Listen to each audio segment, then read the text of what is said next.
योभन्दा अगाडिका क्लासेसहरूमा हामीहरूले BBS third year अन्तर्गत रहेको सब्जेक्ट ट्याक्सेसन इन नेपाल अन्तर्गत रहेको युनिट 10 यानि कि इन्कम फ्रम बिजनेसको बेसिक कन्सेप्ट त्यो च्याप्टरसित जोडिएका रुल्स र फर्म्याटको साथसाथै इन्कम फ्रम बिजनेससित जोडिएका केही 15 मार्क्सका, केही 7 मार्क्सका, केही 5 र केही 2 मार्क्सका न्युमेरिकल प्रब्लमलाई सल्भ गर्न सिकेका थियौँ भने आजको क्लासमा फेरि एकपटक हामीहरू यही च्याप्टर यानि कि इन्कम फ्रम बिजनेससितै जोडिएका केही थप अतिरिक्त 15 मार्क्सका लङ एनालाइटिकल न्युमेरिकल प्रब्लमलाई सल्भ गरेर यो च्याप्टरलाई अझ विस्तृत रूपमा बुझ्ने कोसिस गर्नेछौँ।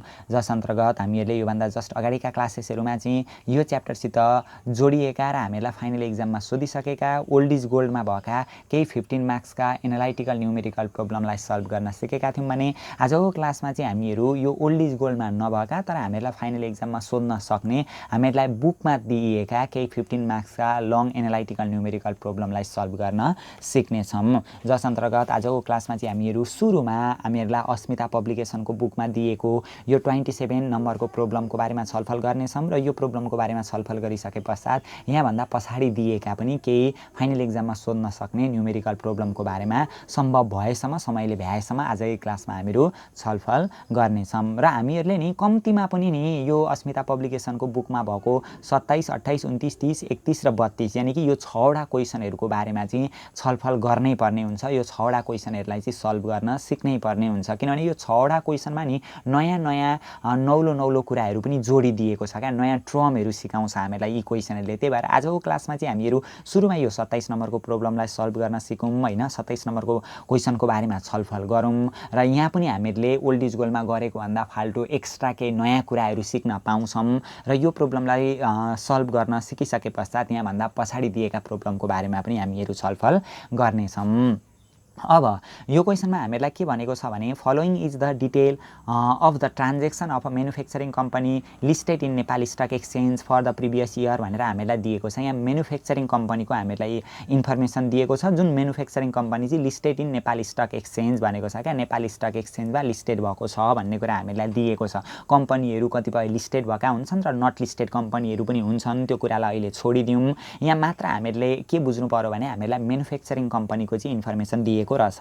हामीले म्याक्सिमम ओल्ड इज गोल्डका प्रब्लमहरू सल्भ गर्दाखेरि कहिलेकाहीँ हामीले अडिटरसित रिलेटेड प्रब्लमलाई सल्भ गर्थ्यौँ, कहिले लयरसित रिलेटेड, कहिले फिल्म एक्टरसित रिलेटेड, कहिले इकोनोमिक एनालाइसिस्टहरूसित रिलेटेड होइन, कहिले एकाउन्टेन्टहरूसित रिलेटेड हो यस्तो प्रोफेसनसित जोडिएका न्युमेरिकल प्रब्लमलाई हामीहरूले ओल्ड इज गोल्डका प्रब्लमहरू गर्दाखेरि सल्भ गर्न सिकिसकेका थियौँ। साथै कुनै एउटा व्यक्तिले सञ्चालन गरेको बिजनेस अथवा trading and profit and loss account दिएको हुन्थ्यो कुनै व्यक्तिको, हो त्यस्तो खालको न्युमेरिकल प्रब्लमलाई पनि हामीहरूले ओल्ड इज गोल्डबाट सल्भ गर्न सिकिसकेका छौँ र कतिपय अवस्थामा हामीले ओल्ड इज गोल्डबाट 5 मार्क्सका न्युमेरिकल प्रब्लमहरू सल्भ गर्दाखेरि त्यहाँनिर इन्डस्ट्रियल कम्पनी भनेर त्यो चाहिँ इन्डस्ट्रियल कम्पनी चाहिँ म्यानुफ्याक्चरिङ नेचरको हुन्छ भनेर त्यो हो त्यस्तो खालको प्रब्लमलाई पनि हामीहरूले सल्भ गर्न सिकेका थियौँ भने यो क्वेसनमा चाहिँ हामीलाई के भनेको छ भनेदेखि following is the detail of the transaction of a manufacturing company. यो चाहिँ हामीहरूको यो डिटेल चाहिँ म्यानुफ्याक्चरिङ कम्पनीको दिएको छ जुन म्यानुफ्याक्चरिङ कम्पनी चाहिँ नेपाल स्टक एक्सचेन्जमा लिस्टेड भएको छ भनेर हामीलाई भनेको छ।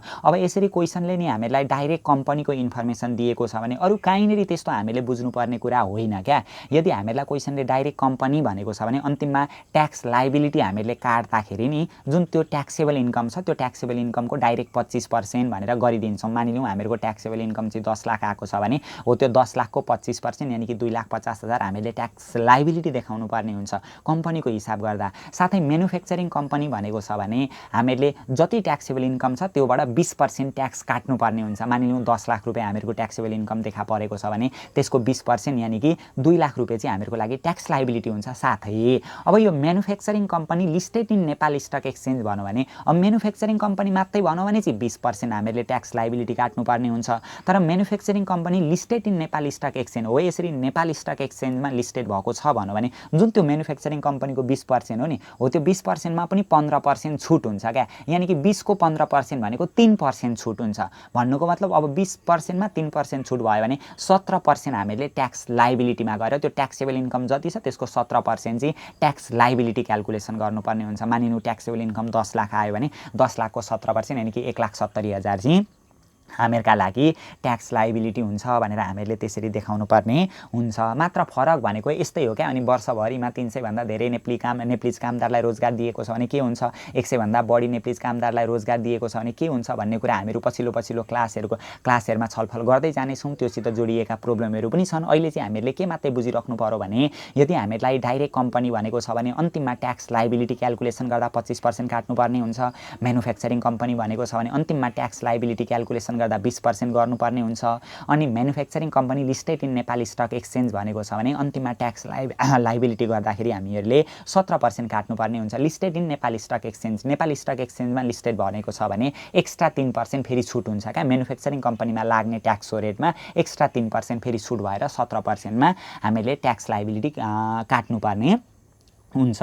यो यावत कुराहरू पनि बुझ्छौँ हामीहरू होइन। अब यो प्रब्लममा अघि पनि हामीले भन्यौँ एक्स्ट्रा नयाँ कुराहरू पनि आउँछन्, नयाँ टर्महरू पनि देखा पर्छन्। त्यसको बारेमा पनि हामीहरू छलफल गर्नेछौँ र यो क्वेसनमा नभएका अरू एक्स्ट्रा पोइन्टहरू जुन हामीले बुझ्नै पर्ने हुन्छ ती प्रब्लमहरूको बारेमा पनि हामीहरू बिचबिचमा छलफल गर्दै जानेछौँ। सबैभन्दा सुरुमा त हामीहरूलाई यो रिक्वायरमा के भनेको छ भने स्टेटमेन्ट अफ ट्याक्सेबल इन्कम निकाल्नु भनेको छ। ट्याक्सेबल इन्कम कति हुन्छ त्यो पत्ता लगाउनु भनेको छ। अब ट्याक्सेबल इन्कम क्याल्कुलेसन गर्नका लागि सबैभन्दा सुरुमा हामीले एसेसेबल इन्कम क्याल्कुलेसन गर्नुपर्ने हुन्छ।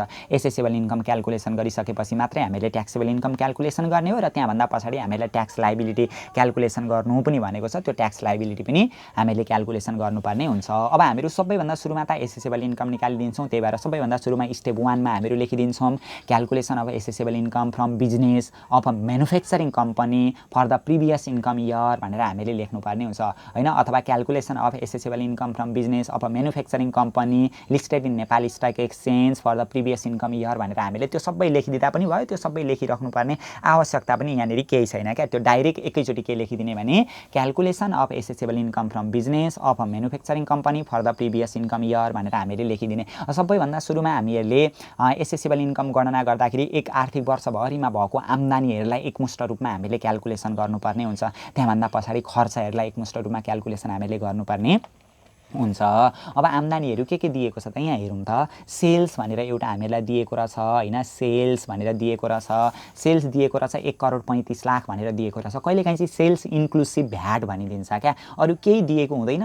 भ्याटहरूको कुरा सेल्समा भ्याट यति छ भनेर पनि हामीलाई भनेको हुँदैन। मात्र के भनिदिन्छ भने सेल्स इन्क्लुसिभ भ्याट भनेर भनिदिन्छ क्या। हो त्यसरी सेल्स इन्क्लुसिभ भ्याट भनेको छ भने हामीले एक्सक्लुसिभ भ्याटमा त्यसलाई कन्भर्ट गर्नुपर्ने हुन्छ। भ्याट भनेको त 13% हो नि त। जम्मा 100% हुन्छ। इन्क्लुसिभ भ्याट भन्नु भने 13% भ्याट जोडिएको हुन्छ।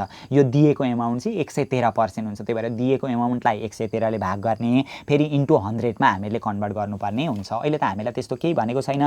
डाइरेक्ट हामीलाई 1,35,00,000 भनेर दिएको छ। हो त्यही 1 करोड हामीहरू 35,00,000 लेखिदिन्छौँ ल। 1 10 100 1000 10,00,000 लाख 10 लाख करोड ल।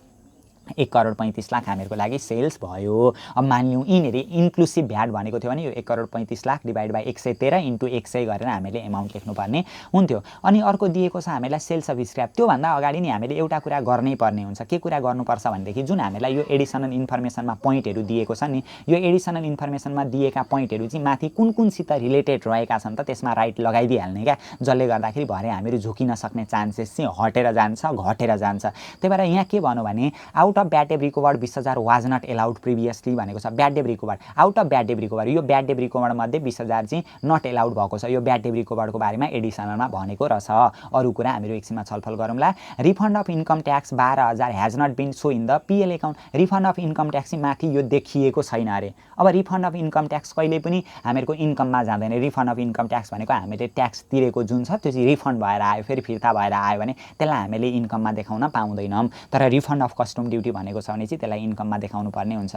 Opening stock was over valued 10% and closing stock was under valued 50,000 भनेको छ। 50,000 भनेको छ। ओपनिङ स्टक र क्लोजिङ स्टकको बारेमा हामीलाई फर्दर इन्फर्मेसन दिएको रहेछ। माथि हामीले राइट लगायौँ। Purchase include 2 lakh being the cost of the new computer भनेको छ। पर्चेजभित्र 2 लाख रुपियाँ चाहिँ कम्प्युटर किनेको कुरा इन्क्लुड भएको छ अरे। पर्चेजमा पनि एडिसनल इन्फर्मेसनमा पर्चेजसित रिलेटेड पनि केही पोइन्ट भनेको रहेछ। Depreciation allowed by tax officer भनेको रहेछ होइन। 6 लाख अन्ली। यो ट्याक्स अफिसरले डिप्रिसिएसन यति एलाउड भनेर यो एलाएबल डिप्रिसिएसन ट्याक्स अफिसरहरूले एलाउड यति डिप्रिसिएसन भनेको छ अथवा depreciation allowed by inland revenue department IRD हो यसरी भनेको हुन्छ क्या। हो यसरी ट्याक्स अफिसरले यति एलाउड गरेको भनौँ भने त्यो एलाएबल डिप्रिसिएसन हुन्छ। भरे यसको हामीहरू ट्रिटमेन्ट गर्छौँ। लिगल एक्सपेन्सेस इन्क्लुड लिगल एक्सपेन्सेसमा पनि इन्क्लुड भएको रहेछ राइट लगाइदिने। जेनरल चार्ज इन्क्लुड भनेको छ यो जेनरल चार्जमा पनि इन्क्लुड भएको रहेछ राइट लगाइदिने। अनि त्यसै गरी इन्कम ट्याक्स पेड एडभान्स 40,000 र custom duty 20,000 are not shown in above statement माथि छैन अरे माथिको स्टेटमेन्टमा छैन अरे यो बारेमा एकछिनमा हामीहरू हेर्छौँ हैन। अनि donation was given to Kamalamani municipality भनेको नगरपालिकालाई दिएको डोनेसन रहेछ। जुन यो डोनेसन छ नि यो डोनेसन यहाँनिर डोनेसन कहीँ हामीलाई भनेको छ यो डोनेसन यो चाहिँ कमलामणि म्युनिसिपालिटीलाई दिएको रहेछ नगरपालिकालाई दिएको रहेछ। नगरपालिकालाई दिएको डोनेसन हैन गाउँपालिकाहरूलाई दिएको डोनेसन त्यही 5% हामीले ट्रिटमेन्ट गर्नुपर्ने हुन्छ। मेट्रोपोलिटेनहरू यो महानगरपालिकाहरूलाई दिएको डोनेसन भनेको त्यही 5% क्रिएट हामीहरू गरिदिन्छौँ। अनि water and electricity charge are inclusive VAT त्यो वाटर एन्ड इलेक्ट्रिसिटीको बारेमा पनि हामीलाई भनेको रहेछ। यसरी सुरुमा हामीले राइट लगाइदियौँ हैन।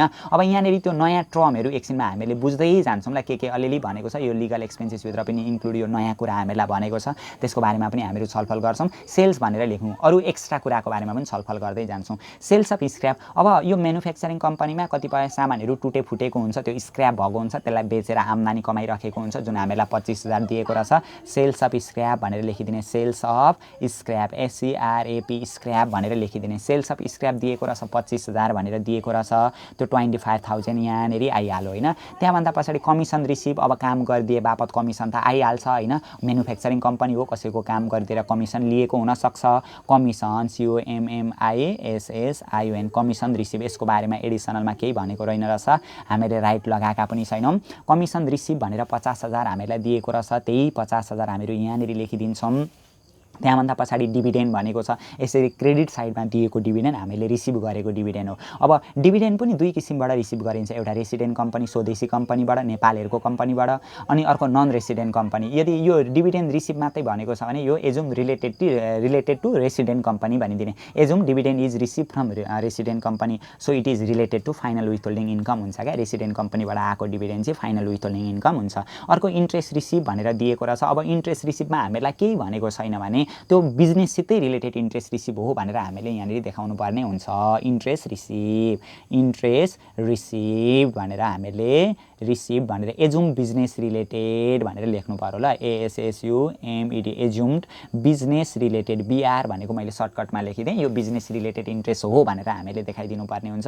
कति दिएको रहेछ त हामीलाई भनेदेखि 80,000 दिएको होला हो 1 2 3 4 1 2 3 4 80,000 भनेर दिएको रहेछ 80,000 भयो। अब हामीले के सिकेका छौँ भने नि हामीले कुनै व्यक्तिको हिसाब गर्दाखेरि हैन अथवा कुनै व्यक्तिले सञ्चालन गरेको बिजनेसको हिसाब गर्दा अथवा कुनै auditor lawyer film actor economic एनालाइसिस्टहरू एकाउन्टेन्टहरूको हिसाब गर्दाखेरि हैन हो यस्तोको हिसाब गर्दाखेरि interest from fixed deposit interest from saving deposit interest from bank saving account चाहिँ फाइनल विथहोल्डिङ इन्कम हुन्थ्यो त्यो व्यक्तिको लागि। तर हामीहरू कम्पनीको हिसाब गर्दैछौँ भने नि कम्पनीको हिसाब गर्दैछौँ भने फिक्स्ड डिपोजिटबाट आएको इन्ट्रेस्ट पनि इन्कममा देखाउनुपर्छ सेभिङ डिपोजिटबाट आएको इन्ट्रेस्ट पनि इन्कममा देखाउनुपर्छ हैन ब्याङ्क सेभिङ एकाउन्टबाट आएको इन्ट्रेस्टलाई पनि हामीले इन्कममा देखाउनु पर्ने हुन्छ।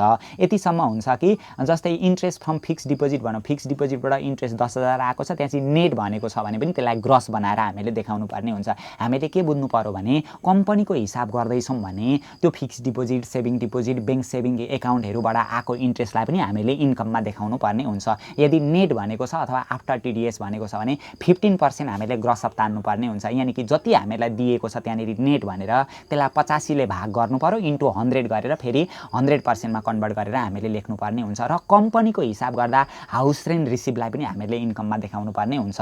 व्यक्तिको हिसाब गर्दा त हामीले house rent receive of an individual is related to final withholding income भनेर पढेको थियो नि त। तर कम्पनीको हिसाब गर्दा चाहिँ हामीलाई हाउस रेन्ट रिसिभ भनेको छ भने पनि त्यसलाई हामीले इन्कममा देखाउनु पर्ने हुन्छ। House rent receive after TDS अथवा नेट भनौँ भने पनि त्यसलाई ग्रस अप तान्नु पर्ने हुन्छ। तर ग्रस अप तान्दाखेरि चाहिँ 10% ग्रस अप तान्नु पर्ने हुन्छ। यानि कि 100% मा 10% कर काटिएको हुन्छ क्या हाउस रेन्ट रिसिभमा कम्पनीको कन्डिसनमा। त्यही भएर 10% कर काटिएको छ भने त्यहाँ दिएको चाहिँ 90% हुन्छ। त्यहाँ दिएको हाउस रेन्ट रिसिभ यदि नेट भनेर दिएको छ भने त्यसलाई 90 ले भाग गर्ने इन्टु 100 भनेर 100 मा कन्भर्ट गरेर हामीले लेख्नुपर्ने हुन्छ। तर हाउस रेन्ट रिसिभ मात्रै भनेको छ, नेट भनेको छैन भने त जति छ त्यति नै एमाउन्ट हामीहरू लेखिदिन्छौँ। कुन कन्डिसनमा? कम्पनीको हिसाब गर्दाखेरि। भने हामीले दुईटा पोइन्ट के ख्याल गर्नु पर्यो भनेदेखि कम्पनी होस् चाहे म्यानुफ्याक्चरिङ कम्पनी होस्, हो यसरी कम्पनी अथवा म्यानुफ्याक्चरिङ कम्पनीहरूको हिसाब गर्दाखेरि interest from fixed deposit, interest from saving deposit, interest from bank saving account भनेको छ अनि हाउस रेन्ट रिसिभहरू भनेको छ भने पनि त्यसलाई हामीले इन्कममा देखाउनु पर्ने हुँदो रहेछ। तर डिभिडेन्ड रिसिभ चाहिँ नि रेसिडेन्ट कम्पनीबाट आएको डिभिडेन्ड चाहिँ कम्पनीको हिसाब गर्दा पनि फाइनल विथहोल्डिङ हो र व्यक्तिको हिसाब गर्दाखेरि पनि फाइनल विथहोल्डिङ हो भन्ने कुरा हामीले त्यो फर्गेट गर्नु हुँदैन, त्यो पनि सम्झिराख्नुपर्ने हुन्छ। ल अर्को दिएको छ यो इन्ट्रेस्ट रिसिभ। अब केही भनेको छैन भने यो फिक्स्ड डिपोजिट सेभिङ डिपोजिट पनि केही भनेको छैन, भनेकै थियो फिक्स्ड डिपोजिट सेभिङ डिपोजिट भनेकै थियो भने पनि कम्पनीको हिसाब गर्दा जान्थ्यो। तर अहिले यो केही नभनेको कारणले गर्दा यो बिजनेससितै रिलेटेड इन्ट्रेस्ट हो भन्ने कुरा हामीले मान्नुपर्ने हुन्छ। कस्टमरहरूबाट आएको इन्ट्रेस्ट हुनसक्छ, क्लाइन्ट्सहरूबाट आएको ग्राहकहरूबाट आएको इन्ट्रेस्ट हुनसक्छ होइन। त्यही भएर यो बिजनेससित रिलेटेड इन्ट्रेस्ट भनेर हामीले लेख्नुपर्ने हुन्छ। यतिसम्म कि जस्तै इन्ट्रेस्ट रिसिभ भनेको छ तर हामीले व्यक्तिको हिसाब गरिराखेका छौँ क्या, राम श्याम हरि गोपाल गोविन्द यस्तोको हिसाब गरिराखेका छौँ, अथवा अडिटर लयर फिल्म एक्टरहरू इकोनोमिक एनालाइसिस्टहरू होइन हो यस्तोसित एकाउन्टेन्टहरूसित रिलेटेड हिसाब गरिराखेका छौँ भने इन्ट्रेस्ट रिसिभ भनेर हामीलाई क्रेडिटमा दिएको छ भने त्यो पनि हामीले त्यो प्रोफेसनसितै रिलेटेड अथवा बिजनेससितै रिलेटेड हो भन्ने एजुम्सनमा राख्नुपर्ने हुन्छ, इन्कममै राख्नुपर्ने हुन्छ। तर interest from fixed deposit saving डिपोजिटहरू भनेको छ भने चाहिँ व्यक्तिको हिसाब गर्दाखेरि जाँदैन, कुनै प्रोफेसनसित रिलेटेड हिसाब गर्दाखेरि चाहिँ जाँदैन। Auditor lawyer film actor economic एनालाइसिस्टहरू एकाउन्टेन्टहरूसित रिलेटेड हिसाब गर्दाखेरि चाहिँ त्यो फिक्स्ड डिपोजिट सेभिङ डिपोजिटहरू जाँदैन भन्ने कुरा पनि हामीले फर्गेट गर्नु हुँदैन। ल अब यो पनि भयो, इन्ट्रेस्ट रिसिभ पनि भयो। Gain on sales of land भनेको छ। अब ल्यान्डहरू बिल्डिङहरू बिक्री गरेर भएको जुन नाफा छ भने त्यो पनि हामीहरूको बिजनेससितै रिलेटेड इन्कम हुन्छ, बिजनेसकै इन्कममा हामीले देखाउनु पर्ने हुन्छ। तर यो ल्यान्डहरू जुन हुन्छ नि, ल्यान्डहरू बिल्डिङहरू चाहिँ 5 वर्षभन्दा बढी समय होल्ड गरेर बेचेको छ कि 5 वर्षभन्दा कम्ती समय होल्ड गरेर बेचेको छ हो त्यो अनुसार हामीले क्यापिटल गेनको ट्रिटमेन्ट गर्नुपर्ने हुन्छ यदि व्यक्तिको हिसाब गर्दैछौँ भने। तर कम्पनीको हिसाबमा चाहिँ त्यो देखा पर्दैन। कम्पनीको हिसाब गर्दैछौँ भने चाहिँ क्यापिटल गेन भनेर छुट्टै ट्याक्सको हामीले ट्रिटमेन्ट गर्नु पर्दैन। तर व्यक्तिको हिसाब गर्दा चाहिँ हामीले के बुझ्नुपर्छ भने ल्यान्ड अथवा बिल्डिङहरू बेचेर जुन आएको नाफा हुन्छ नि त्यो नाफा चाहिँ 5 वर्षभन्दा कम्ती पिरियडमा बेचेको छ कि 5 वर्षभन्दा बढी पिरियडमा जुन अवधिमा किनेको छ नि त्यो किनेर 5 वर्षभन्दा कम्ती पिरियड होल्ड गरेर बेचेको छ कि 5 वर्षभन्दा बढी पिरियड होल्ड गरेर बेचेको छ त्यो अनुसारले हामीले क्यापिटल गेनको ट्रिटमेन्ट गर्नुपर्ने हुन्छ। 5 वर्षभन्दा कम्ती पिरियडमै बेचेको छ भने 5% कर लाग्छ, 5 वर्षभन्दा बढी पिरियडमा बेचेको छ भने 2.5% कर लाग्छ क्या। ल्यान्ड एन्ड बिल्डिङको चाहिँ हो त्यसरी क्यापिटल गेनको ट्रिटमेन्ट गर्नुपर्ने हुन्छ। त्योसित रिलेटेड पनि म क्वेसन गराउँछु। तर हामीले के बुझ्नु पर्यो भने कम्पनीको हिसाब गर्दाखेरि त्यो क्यापिटल गेन भनेर छुट्टै हामीले ट्याक्सको ट्रिटमेन्ट गर्नु पर्दैन। कम्पनीको हिसाब गर्दा म्यानुफ्याक्चरिङ कम्पनीको हिसाब गर्दाखेरि क्यापिटल गेनहरुमा छुट्टै कर लाग्दैन क्या। जति हामीहरुको ट्याक्सेबल इन्कम हुन्छ त्यो एकमुष्ट रूपमा कम्पनी हो भने 25%, म्यानुफ्याक्चरिङ कम्पनी हो भने 20%, manufacturing company listed in Nepal stock exchange हो भने 17%, यसरी डाइरेक्ट हामीले ट्याक्सको ट्रिटमेन्ट गर्नुपर्ने हुन्छ। यो हामीले लेख्यौँ gain on sales of land भनेर दिएको रहेछ। ल अहिले हामीले केही छुट्याउनु परेन, gain on sales of land भनेर हामीलाई दिएको रहेछ हैन। नाफा भएको छ भने जान्छ तर किनेको बेचेको मात्रै भ्यालु चाहिँ जाँदैन, त्यो पनि सँगसँगै हामीले बुझ्नुपर्ने हुन्छ। 5 लाख हामीहरुको आयो। यहाँभन्दा पछाडि ब्याड डेट रिकभर्ड भनेर दिएको छ, यसको बारेमा एडिसनलमा रहेछ, हामीहरु हेर्छौँ। Bad date recovered RECOVERED recovered भनेर दिएको छ। ब्याड डेट रिकभर्ड भनेर 80,000 माथि छ। एडिसनलमा के भनेको छ भने out of bad date recovered, त्यो ब्याड डेट रिकभर्ड मध्ये 20,000 वाज नट एलाउड प्रिभियसली 20,000 एलाउडै भएको छैन अरे। अब एलाउड भएको छैन भने जति एलाउड भएको छ त्यो लेख्ने। जम्मा हामीहरुको ब्याड डेट रिकभर्ड 80,000 हो। अब 80,000 मा 20,000 चाहिँ एलाउडै भएको छैन अरे भने बाँकी रहेको कति मात्रै एलाउड रहेछ, 60,000 मात्रै एलाउड रहेछ भन्ने कुरा हामीले बुझ्नुपर्ने हुन्छ। कहिलेकाहीँ चाहिँ ल्याङ्ग्वेज चेन्ज गरेर दिन पनि सक्छ। Out of bad date recovered only 60,000 allowed previously भनिदिन्छ। 60,000 मात्रै प्रिभियसली एलाउड भएको छ भन्दियो भने 60,000 मात्रै एलाउड भएकोलाई लेख्नु पर्यो। यहाँ चाहिँ के भन्दियो भने भ्याट डेब्ट रिकभर्ड मध्ये 20,000 चाहिँ एलाउडै छैन भन्दियो। अब जम्मा 80,000 मा 20,000 एलाउड छैन भने 60,000 एलाउड रहेछ भन्ने कुरा हामीले बुझ्नुपर्ने हुन्छ। र माथिबाट हामीले इन्कमहरू सरसरी लेखेर सकिहाल्यौँ हैन। अब एडिसनल इन्फर्मेसनमा केही अरू एक्स्ट्रा इन्कमहरू दिएको छ भने त्यसको बारेमा पनि हामीहरू हेर्छौँ। यो पोइन्टको बारेमा हामीले छलफल गरिसक्यौँ हैन। ल छलफल गऱ्यौँ। रिफन्ड अफ इन्कम ट्याक्स भनेको छ नि, यो रिफन्ड अफ इन्कम ट्याक्स जुन ट्याक्स तिरेको कुरा हो त्यो फेरि रिफन्ड भएर आयो अरे क्या। जस्तै रिफन्ड अफ कस्टम ड्युटी भनेको छ जुन भन्सार महसुलहरू रिफन्ड भएको छ भने चाहिँ त्यसलाई हामीले यो बिजनेसको इन्कममा देखाउनु पर्ने हुन्छ। तर रिफन्ड अफ इन्कम ट्याक्स भनेको चाहिँ त्यो बिजनेसको इन्कममा जाँदैन। यो refund of income tax 12,000 has not been shown in PL account, माथिको प्रॉफिट एन्ड लस एकाउन्टमा देखा परेको छैन अरे। नपरोस्, यो देखा पर्ने चिज पनि होइन, देखा पार्नु पनि हुँदैन यसलाई। रिफन्ड इन्कम ट्याक्स रिफन्ड भएको कुरा हामीले बिजनेस इन्कममा देखाउनु पर्दैन, त्यो देखिँदैन।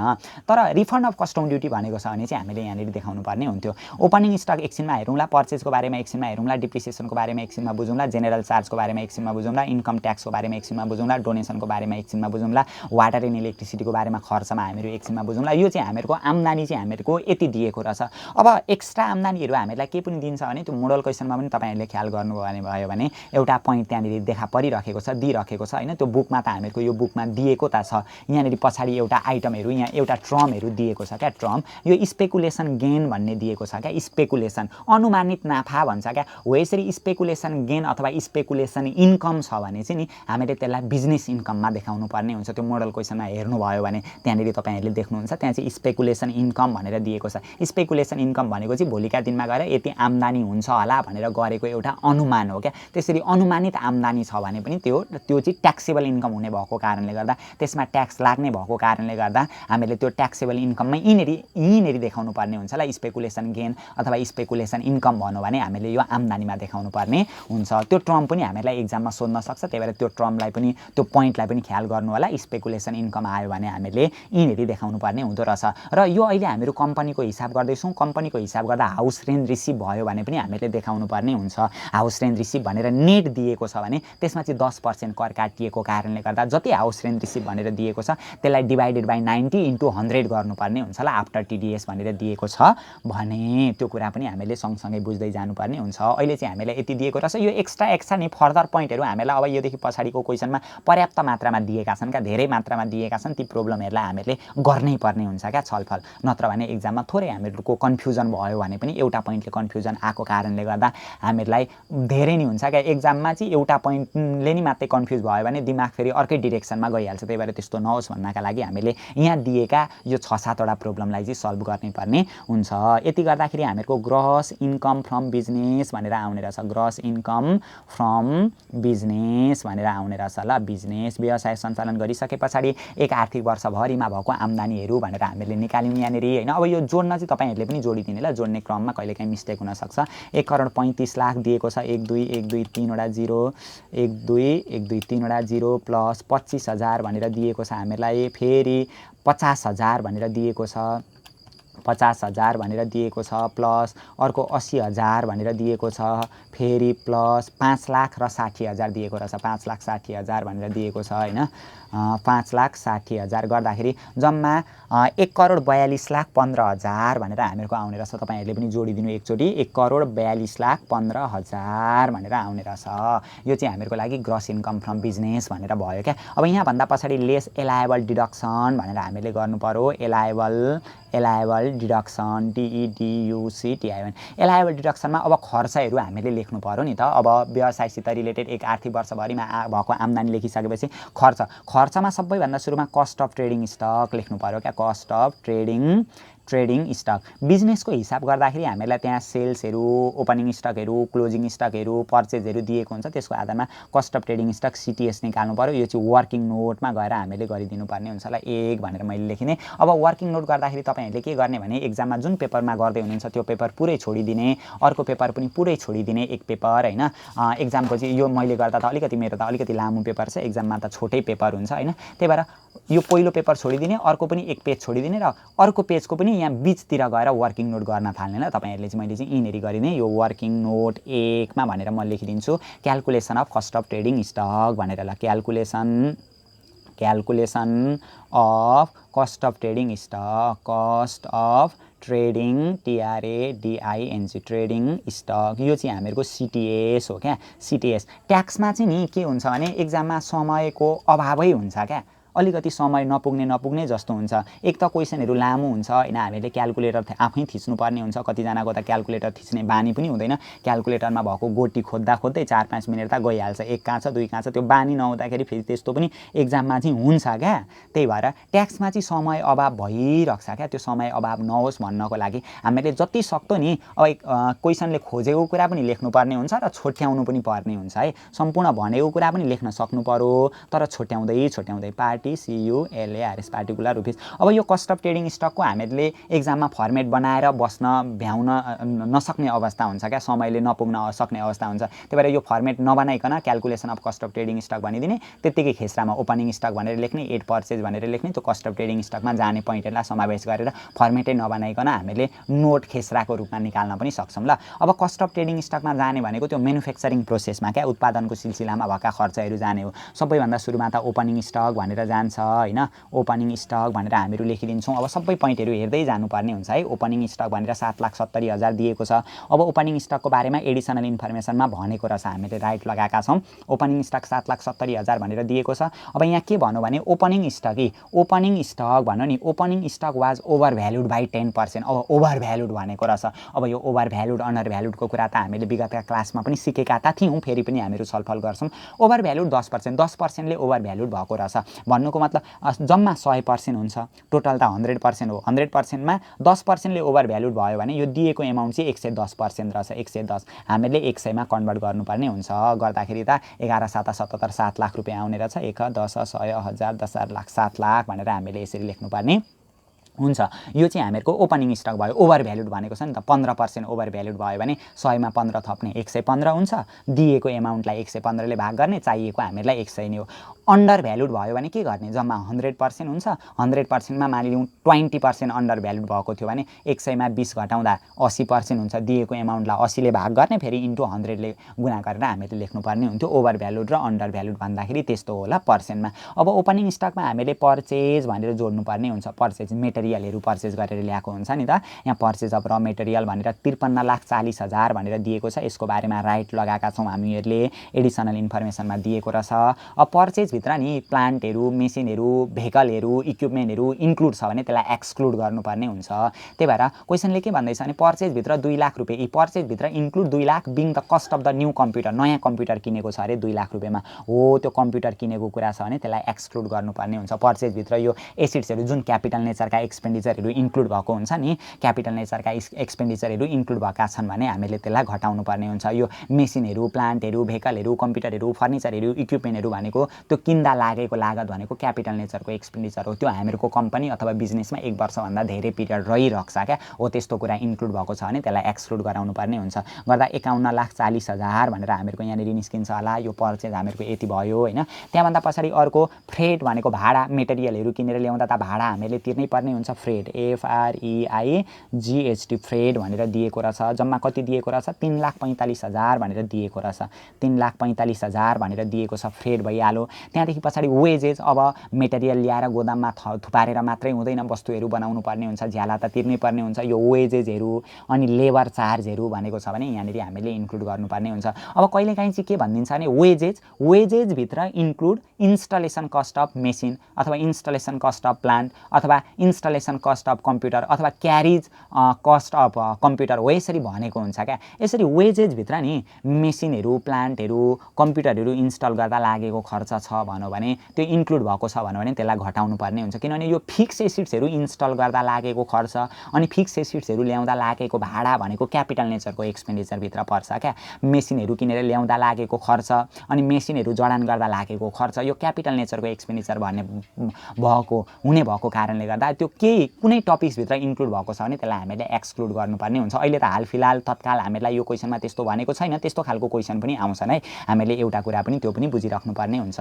अहिले दिएको रहेछ वेजेस हामीलाई कति दिएको रहेछ यहाँनिर 15 लाख भनेर दिएको रहेछ 1 10 100 1000 10,000 लाख 10 लाख म्यानुफ्याक्चरिङ कम्पनी हो नि त उत्पादनमूलक कम्पनी हुँदा त श्रमिकहरू पनि प्रशस्त मात्रामा लगाइराखेको हुन्छ त्यही भएर यो आयो। अर्को म्यानुफ्याक्चरिङ एक्सपेन्सेस भनेर छुट्टै हामीलाई दिएको रहेछ ल म्यानुफ्याक्चरिङ एक्सपेन्सेस भनेर पनि दिएको रहेछ रहेछ म्यानुफ्याक्चरिङ एक्सपेन्सेस भनेर 10 लाख दिएको रहेछ यहाँ 1 10 100 1000 10,000 लाख 10 लाख यो पनि भयो अनि अर्को रोयल्टी भनेको छ अब रोयल्टी भनेको नि रोयल्टी यसरी डेबिट साइडमा दियो भने त्यो चाहिँ रोयल्टी अन प्रोडक्सन भन्न खोजेको क्या उत्पादनको सिलसिलामा कसैलाई तिरेको रोयल्टी कसैको अधिकारहरू प्रयोग गरेको छ कसैको सरसामानहरू प्रयोग गरेको छ भने उसलाई एक्स्ट्रा पैसा दिनुपर्ने हुन्छ क्या त्यो चाहिँ अरूको अधिकारहरू प्रयोग गरेर हामीले वस्तुहरू उत्पादन गरिराखेका छौँ भने उसलाई पैसा दिनुपर्ने हुन्छ कि हामीले उत्पादन गर्दाखेरिको रोयल्टी त्यो प्रोडक्सनको सिलसिलामा रोयल्टीमा भएको खर्च भनेर हामीले बुझ्नुपर्ने हुन्छ डेबिटतिर दियो भने यो रोयल्टी अन प्रोडक्सन हुन्छ त्यही भएर प्रोडक्सनसित रिलेटेड रोयल्टीलाई हामीले यही कस्ट अफ ट्रेडिङ स्टक निकाल्दाखेरि समायोजन गर्नुपर्ने हुन्छ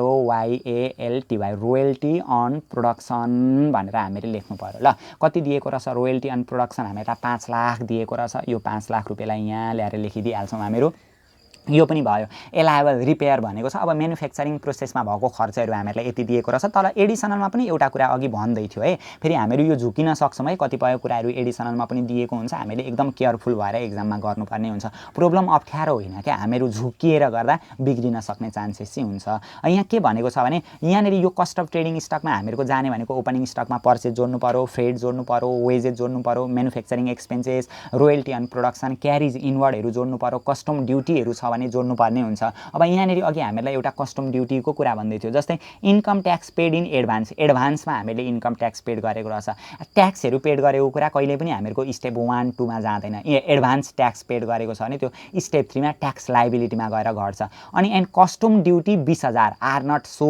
इन एबोभ स्टेटमेन्ट माथिको स्टेटमेन्टमा देखा परेको छैन अरे कस्टम ड्युटी 20,000 रहन चाहिँ रहेछ तर माथि चाहिँ देखाएको रहेन रहेछ त्यो देखाउन भुलेको रहेछ क्या कस्टम ड्युटी पनि हामीले यिनीहरू लेख्नुपर्ने हुन्छ भन्सार महसुल सामानहरू ल्याउँदाखेरि त भन्सार तिर्नु पर्यो नि त 20,000 भनेर हामीलाई दिएको रहेछ यसरी लेख्नु अब क्यारिज इनवर्ड भनेको छ भने पनि लेख्नुपर्ने हुन्छ क्यारिज इनवर्ड हामीलाई दिएको छैन यहाँनिर दिएको रहेन रहेछ यति गर्दाखेरि हामीहरूको लेस भन्छौँ अब क्लोजिङ स्टकलाई हामीले घटाउनु पर्ने हुन्छ क्लोजिङ स्टक कति दिएको छ त यो क्वेसनमा यहाँ हेरौँ त क्लोजिङ स्टक भनेर जम्मा 4,50,000 दिएको छ यसको बारेमा पनि एडिसनलमा छ किनभने राइट लगाइसकेका छौँ क्वेसनले के भन्दै थियो भने opening stock was over valued 10% ले ओभर भ्यालुड भएको रहेछ यसको एडजस्टमेन्ट कुरा अघि हामीले गरिहाल्यौँ र क्लोजिङ स्टक अन्डर भ्यालुड कम्ती भएको छ 50,000 ले कम्ती रहेछ भने त्यसलाई हामीले जोड्नुपर्ने हुन्छ 50,000 अब 4,50,000 मा 50,000 जोड्दाखेरि जम्मा कति आउने रहेछ 5 लाख यो चाहिँ हामीहरूको क्लोजिङ स्टक भयो क्लोजिङ स्टकलाई चाहिँ हामीले यसरी घटाउनु पर्ने हुन्छ ल क्लोजिङ स्टक भनेको त अन्तिममा उब्रिएको हो नि त वास्तवमा त्यो प्रयोग नभएको त्यसले चाहिँ लागतलाई अलिकति घटायो जति सोचेका थियौँ अन्तिममा उब्रियो भने त्यो त कम्ती भयो नि त जस्तै 100 रुपैयाँ हामीहरू बजार लिएर गएका थियौँ पैसा अनि 10 रुपैयाँ चाहिँ उब्रियो भने वास्तवमा खर्च चाहिँ कति भएछ 90 भएछ हो त्यस्तै क्या वास्तवमा एक्चुअल म्यानुफ्याक्चरिङ प्रोसेसमा कति खर्च भएछ भनेर निकालेको न हो हामीले यो चाहिँ हामीहरूको के भयो cost of trading stock cost of trading stock भयो ल कस्ट अफ ट्रेडिङ स्टक यानि कि यसलाई के भन्यो CTS भनेर भयो अब सबैलाई यसलाई पनि एडजस्ट गरिदिने ल 7 लाख भनेर दिएको छ यो जोड घटाउ चाहिँ तपाईहरु पनि सँगसँगै गर्दै जानु होला ल 7 लाख भनेर दिएको छ प्लस 51,40,000 प्लस अनि 3,45,000 प्लस 15 लाख दिएको छ वेजेस हामीलाई 1 10 100 1000 10 लाख 10 लाख 15 लाख प्लस अनि अर्को 10 लाख दिएको छ अर्को हामीलाई म्यानुफ्याक्चरिङ एक्सपेन्सेस 1 10 100 1000 10 लाख 10 लाख दिएको छ फेरि प्लस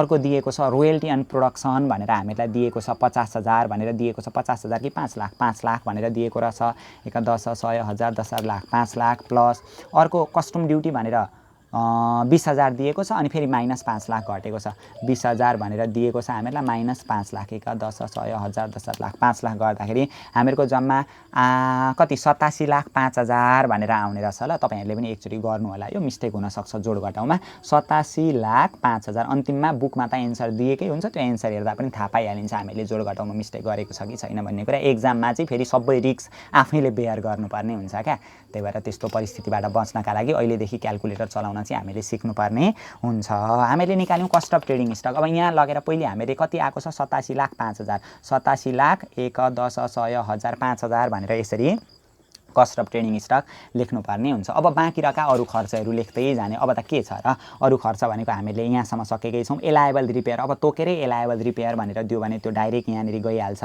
एलायबल रिपेयर भनेर जान्छ एलायबल रिपेयर भनेर यो हामीलाई डाइरेक्ट के भन्यो गिभन भनेर दिएको रहेछ ल एकैचोटि दिएको रहेछ एलायबल रिपेयर कति दिएको रहेछ रोयल्टी 5 लाख हो भने यो रिपेयर भनेको 1 लाख दिएको रहेछ हामीलाई 1 लाख भनेर गइहाल्यो यो पनि एलायबल रिपेयर त्यहाँभन्दा पछि डोनेसनमा राइट लगाएको छ डोनेसनको बारेमा के रहेछ donation was given to Kamalamani municipality भनेको कमलामणि यो गाउँ नगरपालिकालाई दिएको डोनेसन रहेछ यसरी गाउँपालिका नगरपालिकालाई दिएको डोनेसन भनेको 5% हुन्छ क्या भरे हामीहरू 5% त्यो स्टेप 2 मा लगेर एडजस्ट गर्ने हो अहिले जाँदैन सेलरी भनेर दिएको छ हैन सेलरी SALARIES सेलरीज भनेर सेलरीजको बारेमा एडिसनलमा केही भनेको रहेन रहेछ सेलरी जम्मा हामीलाई 3 लाख दिएको छ 3 लाख भनेर लेखिदिने यो पनि भइहाल्यो त्यहाँदेखि पछाडी अर्को हामीलाई वाटर एन्ड इलेक्ट्रिसिटी भनेर दिएको छ यो water and electricity WATER water and ELECTRICITY अब वाटर एन्ड इलेक्ट्रिसिटीको बारेमा हामीलाई एडिसनल इन्फर्मेसनमा भनिराखेको छ के भनेको छ भने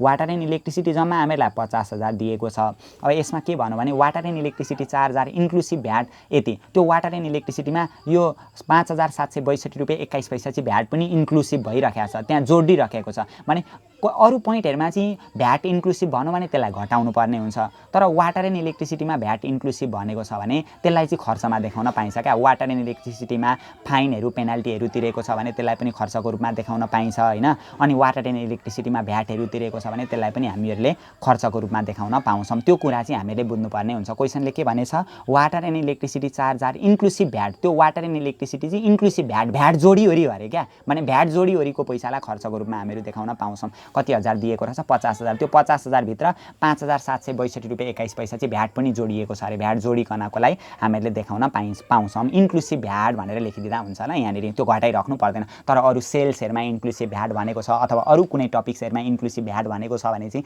त्यसलाई हामीले त्यो भ्याटलाई एक्सक्लुड गर्नुपर्ने हुन्छ भ्याटलाई घटाउनु पर्ने हुन्छ यो एउटा हामीहरुको लागि नयाँ टर्म थियो ल अर्को जेनरल चार्ज भनेर दिएको रहेछ जेनरल चार्ज यसको बारेमा पनि हामीले भनिसक्यौं ल यो पनि सक्यो हामीहरुका लागि अर्को के दिएको रहेछ general charge GENERAL general CHARGES charges ल जेनरल चार्जेस भनेर दिएको रहेछ जम्मा 6 लाख भनेर दिएको रहेछ हैन जम्मा 6 लाख अब यो जेनरल चार्ज 6 लाख मध्ये एडिसनलमा के भनेको छ भने यहाँनेरि दिएको छ जेनरल चार्ज हो यो जेनरल चार्ज भित्र इन्क्लुड छ अरे 3 lakh incurred for pollution control device and 10,000 for income tax penalty भनेको छ अब यो जेनरल चार्ज भनेको हामीहरुको जम्मा 6 लाख थियो जेनरल चार्ज भनेको जम्मा कति थियो 6 लाख थियो 6 लाख भित्र के इन्क्लुड रहछ हो त्यो 6 लाख भित्र 3 लाख रुपैयाँ चाहिँ पोल्युसन कन्ट्रोल डिभाइस क्या पोल्युसन कन्ट्रोल गर्नका लागि डिभाइस खडा गरेको रहछ यो पोल्युसन कन्ट्रोल कस्ट सित रिलेटेड हो क्या त्यो भनेको हामीहरुको त्यसको त छुट्टै टपिक छ नि त एकछिनमा आउँछ त्यो पोल्युसन कन्ट्रोल कस्टलाई एडजस्ट गर्ने ठाउँ हामीहरुको आउँछ नि त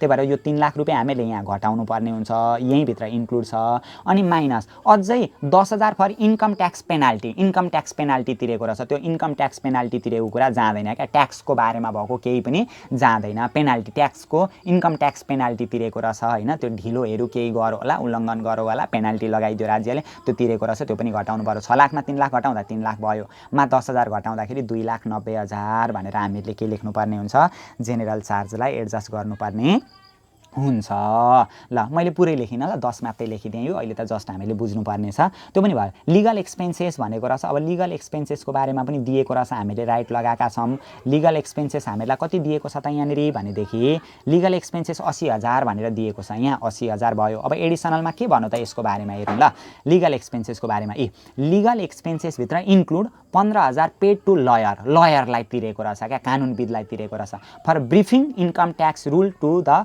फाइनान्स म्यानेजर भनेको रहेछ क्या लिगल एक्सपेन्सेस भित्र 15,000 इन्क्लुड छ अरे पेड टु द लयरलाई तिरेको रहेछ के का लागि तिरेको रहेछ ब्रिफिङ भनेको त्यो बैठक बसेको रहेछ इन्कम ट्याक्स रुल्सको बारेमा बैठक बसेको रहेछ टु द फाइनान्स म्यानेजरसित यो लयर चाहिँ बैठकहरु बसेको रहेछ जसको कारणले गर्दा त्यो लयरलाई त्यो ट्याक्सको बैठक बस्दा दिएको 15,000 रहेछ पैसा माने यो ट्याक्सको बारेमा नि त्यो लयरसित बैठकहरु बसेर हैन सानोतिनो मिटिङहरु सञ्चालन गरेर त्यो लयरलाई पैसा तिरिन्छ भनेदेखि त्यो चाहिँ बिजनेससितै रिलेटेड खर्च भनेर त्यो खर्चमा देखाउन पाइन्छ क्या त्यही भएर यो लिगल एक्सपेन्सेस भित्र त्यो 15,000 इन्क्लुड छ अरे यो लिगल एक्सपेन्सेस भित्र 15,000 लयरलाई तिरेको कुरा इन्क्लुड छ अरे अब ट्याक्सको पेनाल्टीहरुमा भएको खर्च होइन क्या यो इन्कम ट्याक्स अपिलहरुमा भएको खर्च होइन ट्याक्सको रुल्सको बारेमा बैठक बसेको रहेछ सानोतिनो मिटिङ चलेको रहेछ जसको कारणले गर्दा लयरलाई पैसा बुझाएको रहेछ क्या। त्यो ट्याक्सको बारेमा छलफल गर्न लयरसित कुनै बैठक बसेर त्यो लयरलाई पैसा दिएको छ भने त्यो बिजनेससित रिलेटेड खर्च भनेर घटाउन पाइन्छ। त्यही भएर यो लिगल एक्सपेन्सेसभित्रै इन्क्लुड छ, इन्क्लुड हुन पायो क्या, इन्क्लुड हुन पायो। 80,000 हामीले लेखिदिँदा हुन्छ, हामीले घटाइराख्नु यसमा पर्दैन। यो पनि कुरा हामीले बुझ्नुपर्ने हुन्छ। ल यस्तो खालको पोइन्ट आयो भनेदेखि विशेष ख्याल गर्नु होला, एक्जाममा आउन सक्छ यो नयाँ नयाँ पोइन्टहरू। अर्को लिगल एक्सपेन्सेसदेखि प्रोभिजन फर ट्याक्सेसन, प्रोभिजनको कुरा केही पनि जाँदैन, हामीलाई थाहा छ नि provision for tax, provision for bad debt, propose dividend हैन, हो यस्तो केही पनि हामीहरूको जाँदैन। रिसर्च कस्ट भनेको रिसर्च एन्ड डेभलपमेन्ट कस्ट हो, छुट्टै ठाउँ छ। डिप्रिसिएसन भनेर यहाँ यो डिप्रिसिएसन मात्रै भन्यो भने जाँदैन, कि त हामीलाई अलरेडी तोकेरै एलायबल डिप्रिसिएसन भनेको हुनु पर्यो, नत्र डिप्रिसिएसन मात्रै भनेको छ भने हो त्यो के को डिप्रिसिएसन हो त, त्योसित रिलेटेड कुनै एसिड्सको इन्फर्मेसन तल दिएको हुन्छ, त्यो इन्फर्मेसनलाई प्रयोग गरेर हामीले नयाँ एलायबल निकाल्नुपर्ने हुन्छ। मानिलिउँ हामीलाई माथि डिप्रिसिएसन दिएको छ तर एडिसनलमा पनि केही इन्फर्मेसन दिएको छैन, एसिड्सहरू किनेको कुरा पनि दिएको छैन भने त्यो डिप्रिसिएसनै एलायबल हुन्छ। त्यो कन्डिसनमा चाहिँ दिएकै डिप्रिसिएसनलाई एलायबल मान्नुपर्ने हुन्छ। कस्तो अवस्थामा माथि डिप्रिसिएसन दिएको छ तर एडिसनलमा केही पनि कुरा गरेको छैन, एसिड्सहरूको इन्फर्मेसन पनि दिएको छैन, अरू केही पनि फर्दर इन्फर्मेसन दिएको छैन भने यसैलाई एलायबल मान्नुपर्ने हुन्छ। त्यो एकछिनमा हामीहरू हेर्छौँ के भनेको छ कि छैन। इन्टरटेनमेन्ट एलाउन्स भनेको रहेछ अब मनोरञ्जनमा भएको खर्च रहेछ, कामै मात्रै लगाउँदाखेरि त मान्छे त्यतिकै बोर भएर साइकोतिर गइहाल्छ नि, त्यही भएर इन्टरटेनमेन्ट मनोरञ्जन गर्नका लागि भएको खर्च रहेछ हैन। INTERTAINMENT इन्टरटेनमेन्ट एक्सपेन्सेस भनेर दिएको रहेछ। इन्टरटेनमेन्ट एक्सपेन्सेस कति दिएको रहेछ, 1,60,000 भनेर दिएको रहेछ। यसको बारेमा एडिसनल इन्फर्मेसनमा फर्दर कुरा हामीलाई केही दिएको छैन। अर्को एडभर्टाइजमेन्ट एक्सपेन्सेस भनेर दिएको रहेछ, एडभर्टाइजमेन्ट ADVERTISEMENT एडभर्टाइजमेन्ट एक्सपेन्सेस भनेर। विज्ञापन त गर्नै पर्यो नि, विज्ञापन नगरेसम्म त वस्तु बिक्दैन आजको आधुनिक युगमा हैन। एडभर्टाइजमेन्ट एक्सपेन्सेस भनेर कति दिएको रहेछ, 2 लाख भनेर दिएको रहेछ, 2 लाख भनेर यो पनि भयो। त्यहाँभन्दा पछाडि अर्को ब्याड डेट भनेको खराब ऋण। अब व्यवसाय सञ्चालन गरिसकेपछि त उधारोमा दिनै पर्यो, कतिपय त खाएर लडिदिन्छन् नालीमा डुबिदिहाल्छ नि, 1,50,000 भनेर दिएको रहेछ। यसको बारेमा पनि हामीलाई केही भनेको छैन एडिसनल इन्फर्मेसन मा। अब फेरि एडिसनल इन्फर्मेसन हेर्नु पर्यो हामीले, त्यो डिप्रिसिएसनको बारेमा अझै हेर्न बाँकी छ। ब्याड डेटको बारेमा अघि हेऱ्यौँ, रिफन्ड अफ इन्कम ट्याक्स जाँदैन भन्यौँ, ओपनिङ स्टक क्लोजिङ स्टकको बारेमा हेऱ्यौँ, पर्चेजभित्र इन्क्लुड छ 2000 being the cost of the new computer, नयाँ कम्प्युटर किनेको रहेछ 2 लाख रुपियाँमा किनेको रहेछ। अब यसरी नयाँ केही सामानहरू किनेको छ भने त्यसको डिप्रिसिएसन हामीले चार्ज गर्नुपर्ने हो। तर यहाँ क्वेसनले के भन्यो भनेदेखि नि, यहाँ क्वेसनले के भन्यो भने depreciation allowed by tax officer was 6 lakh only. यो ट्याक्स अफिसरले जति एलाउड गरेको छ नि डिप्रिसिएसन त्यही नै एलायबल डिप्रिसिएसन हुन्छ। कहिलेकाहीँ चाहिँ डिप्रिसिएसन एलाउड बाई IRD भनिदिन्छ, इनल्यान्ड रेभेन्यू डिपार्टमेन्टहरूले, त्यो आन्तरिक राजस्व विभागहरूको मान्छेहरूले प्रमुखहरूले एलाउड डिप्रिसिएसन यति गरौँ भनिदिन्छ। त्यस्तो अवस्था त्यस्तो भन्यो भनेदेखि, अथवा depreciation is already charge in above debit side of above PL account भनेर हो यस्तो भनेको छ भने, already charge in above debit side भन्यो भने त्यो अलरेडी चार्ज भनेको छ भने पनि त्यो हामीहरूका लागि एलायबल डिप्रिसिएसन हुन्छ।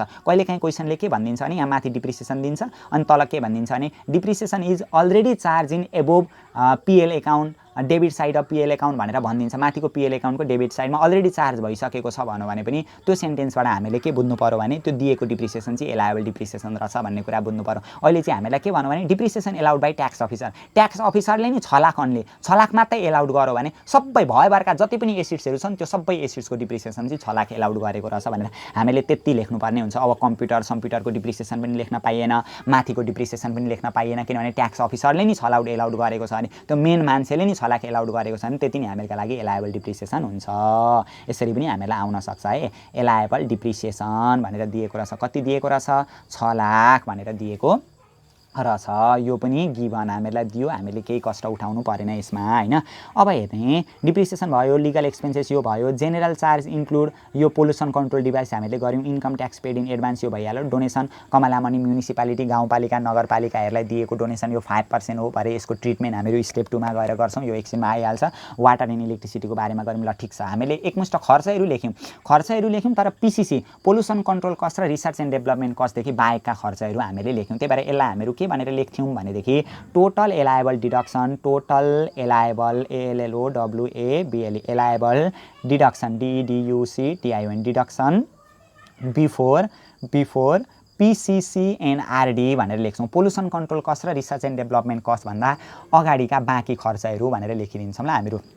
सबै जोडिदिने। जोड्न चाहिँ तपाईहरुले पनि साथ दिनु होला ल। 87,05,000 भनेर आउने रहेछ हैन, प्लस अर्को यो 1 लाख भनेर दिएको रहेछ एलायबल रिपेयर 1 10 100 1000 10 लाख 1 लाख, प्लस अर्को 3 लाख भनेर सेलेरी दिएको रहेछ 1 10 100 1000 10 लाख 3 लाख, प्लस अर्को फेरि 50,000 वाटर एन्ड इलेक्ट्रिसिटी। त्यो इन्क्लुसिभ भ्याट सबै जान्छ, एक्सक्लुड गर्नु पर्दैन क्या। वाटर एन्ड इलेक्ट्रिसिटी भित्र जोडिएको भ्याटलाई हामीले एक्सक्लुड गर्नु पर्दैन। तर अरु पोइन्टमा भ्याट इन्क्लुड छ भन्नु भने त्यसलाई एक्सक्लुड गरेर हामीले लेख्नुपर्ने हुन्छ। त्यो पनि हामीले यो क्वेशनबाट बुझ्ने कोसिस गर्यौं।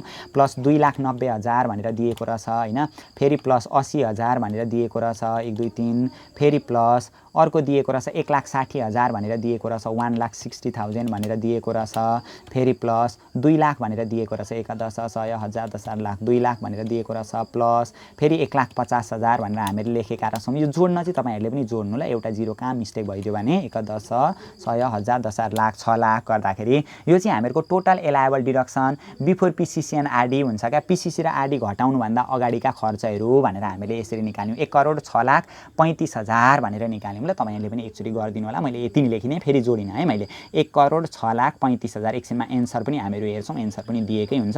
यति भयो। अब यति गर्दाखेरि चाहिँ हामीहरुको के आउँछ यहाँनेरि भनेदेखि यो के आयो, यो चाहिँ टोटल एलायबल डिडक्सन जम्मा खर्चहरु पीसीसी र आरडी देखि बाहेकका खर्चहरु। अघि हामीहरुको यो ग्रस इन्कम फ्रम बिजनेसबाट निकालेका छौं। अब यो घटाउँदाखेरि एडजस्टेड ट्याक्सेबल इन्कम के भन्छौं हामीहरु, त्यो स्टेपलाई अगाडिको याद गर्नु होला। Adjusted taxable income before loss adjustment भनेर यसरी भन्छौं क्या। लस एडजस्टमेन्ट गर्नुभन्दा अगाडिको एडजस्टेड ट्याक्सेबल इन्कम उल्टो घटाइदिएन ल मैले।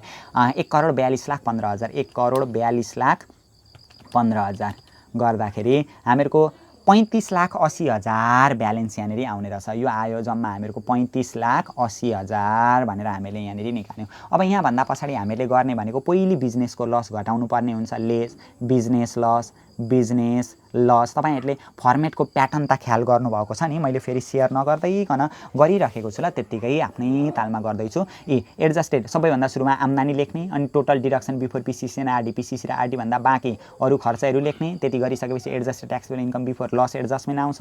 त्यहाँभन्दा पछाडी बिजनेसको लस घटाउने, त्यो भन्दा पछाडी adjusted taxable income for PCC and RD आउँछ। यसरी नै त गर्ने हो हामीले। अब बिजनेसको लस, यो क्वेशनमा हामीलाई बिजनेसको लस दिएको छैन, काहीँ थियो त अघि हामीले यहाँनेरि पढ्दाखेरि पनि बिजनेसको लस काहीँनेरि हामीलाई यहाँनेरि इन्फर्मेसनमा दिएको छैन। अब बिजनेसको लस हामीहरुका लागि के भयो, अहिले नील भयो, छैन बिजनेसको लस। अब बिजनेस लस घटाइसकेपछि आउने पोइन्टलाई हामीहरु के गर्छौं, यो बिजनेस लस घटाइसकेपछि 7 वर्षसम्मको बिजनेस लस घटाउन सक्छौं, विगतका 7 वर्षसम्मको। Adjusted taxable income for PCC and RD भनेर आउँछ। यसलाई के भनिदो रहेछ, adjusted taxable income for PCC and RD भनेर निकाल्छौं। त्यही हामीहरुको 35 लाख कति आउँछ, 80,000। एक्जाममा चाहिँ नि फेरि यो कोलम भन्दा उता अक्षरहरु नकुदुन् ल। यसरी फेरि त्यो पेपर काट्ने मान्छेको पनि फेरि पछि दिमागमा अर्कै इम्प्याक्ट परिराखेको हुन्छ। यता गयो भनेर त्यो छरपट्ट पारेर पो लेखेको रहेछ, अस्तव्यस्त अव्यवस्थित तरिकाले पो यो नलेज शेयर गरिराखेको रहेछ भनेर काट्दिन बेर लाउँदैनन् है फेरि। अब adjusted taxable income for PCC and RD आयो। अब पहिले लेस एलायबल पीसीसी गर्नु पर्यो। यहाँ पीसीसी पनि छ, आरडी पनि छ है। एलायबल पीसीसी भनेर गर्नु पर्यो। पीसीसी पहिली पीसीसी ल। पोल्युसन कन्ट्रोल कस्ट भनेको 50% हो क्या।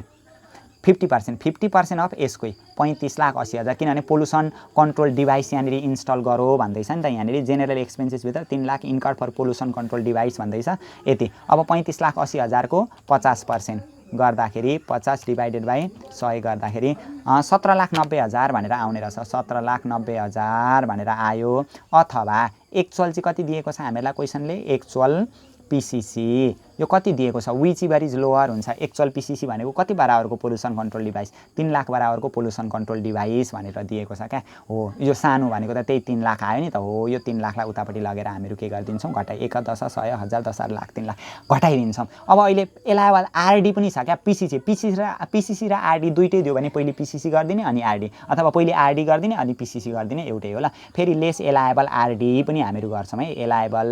एलायबल आरडी दुईटै दिएको छ नि त अहिले, आरडी भनेर यसरी। अब एलायबल आरडी भनेको फेरि पीसीसी र आरडी दुईटै दियो भन्दैमा दुईटैको जोडेर हामीहरुले एकैचोटी गर्न पाइदैन, पहिले पीसीसी अनि आरडी गर्नुपर्ने हुन्छ ल। आरडी भनेको पनि त्यही 50% हुन्छ। 50% भनेको यसकै हुन्छ है, यो 35,80,000। 50% अफ 35,80,000, 35,80,000 को 50% भनेको त्यही 17,90,000 आउँछ। अथवा एक्चुअल आरडी। एक्चुअल आरडी भनेको research cost, research and development cost कति दिएको छ यहाँ हामीलाई रिसर्च कस्ट भनेर दिएको छ नि, रिसर्च कस्ट भनेर दिएको छ कति 1,50,000 भनेर दिएको छ हो, त्यो लेखिदिन्छौँ क्या हामीहरू 1,50,000 भनेर लेखिदिन्छौँ। अब यहाँ पनि विच एभर इज लोअर, कुन कम्ती आयो त्यही उता लगेर घटाउने त हो, के छ र, केही त छैन। यति गर्ने बित्तिकै हामीहरूको 1,50,000 उतापट्टि लगेर घटाइदिने गर्दाखेरि कति, यो सबै घटाउँदाखेरि 35,80,000मा 35,80,000मा माइनस 3,00,000 1 10 100 1000 10 लाख 3,00,000 माइनस 1,50,000 50,000 मात्रै थिचिँदैछ। 1,50,000 1 2 3 गर्दाखेरि हामीहरूको आउने रहेछ 31,30,000 भनेर आउने रहेछ ल। यो चाहिँ हामीहरूको आयो 31,30,000। अब यो क्वेसनमा इन्भेस्टमेन्टबाट आएको इन्कम छैन क्या, जस्तै gain and sales of listed अथवा not listed share, gain and sales of non business chargeable assets भनौँ भने पनि त्यो gain and sales of non business chargeable assets भनौँ भने पनि इन्भेस्टमेन्टमा जान्छ। तर gain and sales of depreciable assets भनौँ भने अथवा gain and sales of pool B pool D यस्तो भनौँ भने चाहिँ त्यो चाहिँ हामीहरूको बिजनेस इन्कम अन्तर्गत जान्छ, हामीले बिजनेसको हिसाब गर्दाखेरि भन्ने पोइन्ट पनि हामीले सँगसँगै बुझ्दै जानुपर्ने हुन्छ ल। अब 1-2वटा प्रब्लम हामीले गर्नुपर्ने हुन्छ क्या, निकै कुरा सिक्छौँ हामीहरू 1-2वटा प्रब्लम गर्दाखेरि। अहिले इन्भेस्टमेन्टसित रिलेटेड कुनै पनि आइटम हामीलाई दिएको छैन, कुनै पनि टपिक्स दिएको छैन। यसलाई भन्यौँ हामीले एसेसेबल इन्कम फ्रम बिजनेस भनेर भन्यो ल, BUSINESS बिजनेस, त्यही भयो 31,30,000 भनेर आउने रहेछ। यो टाइम सकिन्छ होला एकछिनमा होइन, त्यो टाइम सकिसके पछाडि यसको बाँकी भाग चाहिँ म अर्को पार्टमा लगेर हालिदिन्छु ल, तपाईँहरूले अर्को पार्टमा गएर हेर्नु होला, किनभने जम्मा 56-57 मिनट मात्रै क्याप्चर हुन्छ मोबाइलबाट पनि, त्यतिसम्मकै मात्रै हामीले गरिराखेको हुन्छौँ होइन। बाँकी रहेको कुरा चाहिँ अर्को पार्टमा जान्छ। यदि यो पार्टमा सबै कुरा हामीले यहाँनिर गर्न सकेनौँ भनेदेखि अर्को पार्टमा गएर हेर्नु होला है तपाईँहरूले पनि। यो भयो। अब स्टेप 2मा हामीहरू जान्छौँ। अब स्टेप 1 त हामीले सक्यौँ, इन्भेस्टमेन्टबाट आएको इन्कम हामीलाई केही दिएको छैन। अब स्टेप 2मा हामीहरू ट्याक्सेबल इन्कमको गणना गरिदिन्छौँ क्या। ट्याक्सेबल इन्कम पनि के छ र, जम्मा 3वटा सेक्टरबाट आएको इन्कम हेर्ने सुरुमा, अनि खुरुखुरु प्रोसेस वाइज गर्दै जाने त हो। स्टेप 2मा हामीहरू जान्छौँ। स्टेप 2मा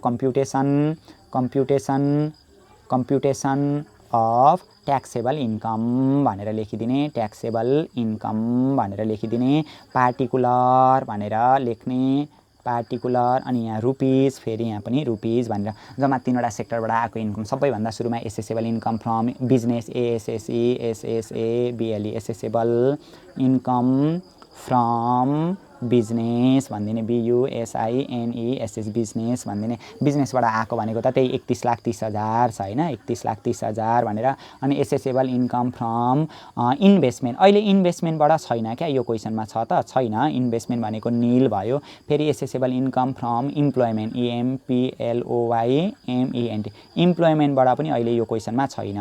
अब इम्प्लोइमेन्टसित रिलेटेड पनि हामीलाई त्यो प्रोभिडेन्ट फन्ड, रिटायरमेन्ट फन्ड यस्तो कुरा दिएको हुन्छ क्या, त्यस्तो खालको क्वेसन पनि अब यो पछिल्लो क्लासमा भोलिका क्लासमा हामीहरू सल्भ गर्न सिक्छौँ है। 31,30,000 भनेर यहाँनिर लेख्नुपर्ने हुन्छ। यसलाई चाहिँ भन्यो टोटल एसेसेबल इन्कम, यसलाई के भन्यो, टोटल एसेसेबल इन्कम भनेर भन्यो। अब यो टोटल एसेसेबल इन्कम आइसकेपछि हामीले लेस एलायबल रिडक्सन गर्नु पर्यो नि त, यहाँनिर एलायबल रिडक्सन, REDUCTION।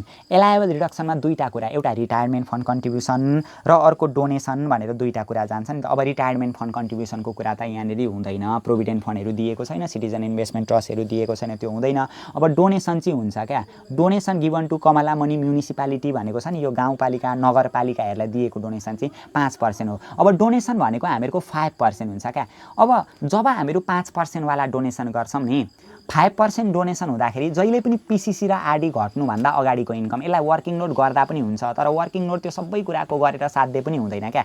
हामीले 5% यो जस्तै पब्लिक स्कुलहरूलाई दिएको डोनेसन, पब्लिक हस्पिटलहरूलाई दिएको डोनेसन, च्यारिटेबल इन्स्टिट्युसनहरूलाई दिएको डोनेसन होइन, रजिस्टर्ड पोलिटिकल पार्टीहरूलाई दिएको डोनेसन भनेको 5% हुन्छ, यो सिम्पल डोनेसनभित्र पर्छ। अनि गाउँपालिका नगरपालिकाहरूलाई दिएको डोनेसन भनेको यो सिम्पल डोनेसन 5% हो। 5% डोनेसन भनेको यो PCC र RD घट्नुभन्दा अगाडिको इन्कममा, यो अगाडिको इन्कम छ नि हो, त्यो PCC र RD घट्नुभन्दा अगाडिको इन्कम हामीहरूको 35,80,000 रहेछ यहाँनिर होइन। त्यो PCC र RD घट्नुभन्दा अगाडिको हो, त्यो PCC र RD घट्नुभन्दा अगाडिकोमा अरू दुईवटा सेक्टरबाट आएको जोड्ने, इम्प्लोइमेन्टबाट र इन्भेस्टमेन्टबाट आएको जोडेर त्यसको 5% गर्नुपर्ने हुन्छ। अहिले छैन तर होइन, हामीले डाइरेक्ट गरिँदाखेरि हुन्छ।